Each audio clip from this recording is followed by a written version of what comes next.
अभी कुछ दिन पहले मैंने एक फेमस ब्रिटिश इंडियन डायरेक्टर संध्या सूरी की फिल्म संतोष देखी थी। एक ऐसी दलित महिला पुलिस ऑफिसर की कहानी जो एक दलित लड़की के रेप और मर्डर की इन्वेस्टिगेशन करती हैं।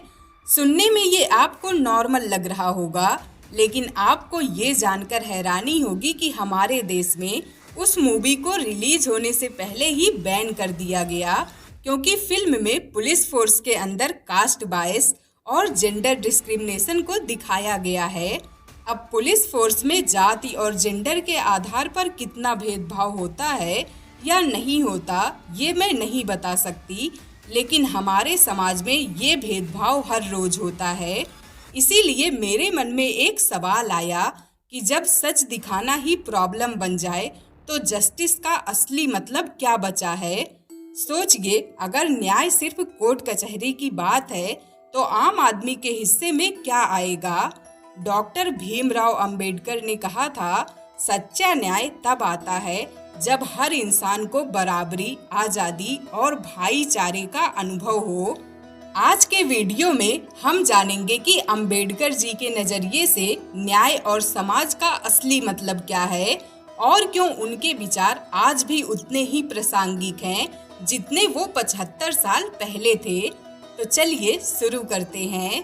डॉक्टर भीमराव अंबेडकर एक ऐसा नाम जिसे हम संविधान निर्माता के रूप में जानते हैं, लेकिन वो सिर्फ संविधान निर्माता नहीं थे, वो एक क्रांतिकारी विचारक, समाज सुधारक, अर्थशास्त्री और न्याय के सच्चे सिपाही थे। उनकी सोच का मूल था, न्याय सिर्फ कानून में नहीं समाज में भी होना चाहिए। यानी अगर समाज में असमानता है तो संविधान की किताब से कोई फायदा नहीं होगा। अंबेडकर जी ने न्याय को सिर्फ कोर्ट केस या पुलिस एफआईआर तक सीमित नहीं रखा। उनका कहना था, जहां बराबरी नहीं वहां न्याय का कोई मतलब नहीं। जैसे अगर एक दलित छात्र को कॉलेज में एडमिशन मिल जाए लेकिन उसे क्लास में अलग बैठाया जाए तो क्या उसे सच में न्याय मिला। या फिर अगर एक महिला ऑफिस में काम कर रही है लेकिन उसकी बात को कोई गंभीरता से नहीं लेता तो क्या वो आजादी और सम्मान पा रही है। तो दोस्तों, न्याय तब तक अधूरा है जब तक हर व्यक्ति को समाज में बराबरी की जगह ना मिले। अंबेडकर जी ने खुलकर कहा, जाति व्यवस्था एक सामाजिक बीमारी है और इस बीमारी का इलाज सिर्फ आरक्षण से नहीं, सोच की सर्जरी से होगा। उन्होंने एनिहिलेशन ऑफ कास्ट नामक भाषण में लिखा कि जाति सिर्फ काम का विभाजन नहीं बल्कि ये श्रमिकों का विभाजन है।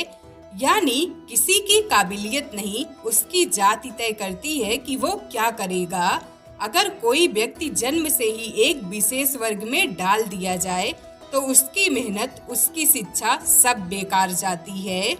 अंबेडकर जी ने 3 मेन पिलर की बात की, लिबर्टी, इक्वलिटी और फ्रेटर्निटी। लिबर्टी यानी स्वतंत्रता, सिर्फ बोलने की नहीं, सोचने और जीने की आजादी। इक्वलिटी यानी समानता, केवल कानून में नहीं, रोजमर्रा की जिंदगी में भी। फ्रेटर्निटी यानी बंधुत्व, भाईचारा, जो समाज को जोड़ता है, तोड़ता नहीं। उन्होंने चेतावनी दी थी, अगर सिर्फ संविधान में समानता है लेकिन समाज में नहीं तो असली न्याय नहीं मिल पाएगा। आज भी अगर किसी का धर्म देखकर उसे किराए पर घर नहीं मिलता या किसी की जाति देखकर उसे मंदिर में घुसने से रोका जाता है तो समझिए, संविधान तो है लेकिन समाज में न्याय गायब है। डॉक्टर अंबेडकर ने कहा था, शिक्षित बनो, संगठित रहो और संघर्ष करो, क्योंकि बिना संघर्ष के बदलाव नहीं आता। उनके लिए शिक्षा एक हथियार था और न्याय उनका मिशन। उनका सपना था एक ऐसा भारत जहां हर इंसान को इज्जत, बराबरी और अवसर मिले। आज हम जिस संविधान पर गर्व करते हैं उसके पीछे बाबा साहेब की दूरदृष्टि और तपस्या है। आज के लिए बस इतना ही, फिर मिलेंगे एक नए विचार के साथ। तब तक के लिए शिक्षित रहो, जागरूक रहो और न्याय की आवाज बनो। Thank you for watching. खुद को बेहतर बनाते रहिए।